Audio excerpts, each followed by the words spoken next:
আমিনা ঘুমটা ভেঙে গেল, ঘাবড়ে গেলাম। ওই যুবকটাকে দেখে চিন্তিত হয়ে গেলাম।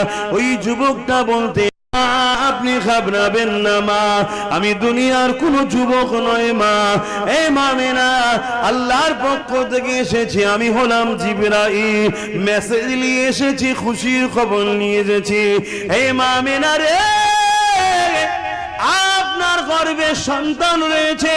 আমি আমিনা অবাক হয়ে গেলাম, কেননা সন্তান থাকলে মায়ের আগে বোঝে পিরিয়ড বন্ধ হয়ে যায়, আমার তো পিরিয়ড বন্ধ হয়নি। এ মা আমিনা, আপনার গর্ভে সন্তান রয়েছে। মা আমিনা রে, আপনার গর্ভে যে সন্তান রয়েছে এটা অন্য কোনো সন্তান নয়। আম্মা আমিনা আরো অবাক হয়ে গেলে, সন্তান থাকলে মা এদের পেটটা বড় হয়, আমি আমিনা তো যেমনই তেমনই রয়েছে। এ মা আমিনা, এটা অন্য কোন সন্তান নয়।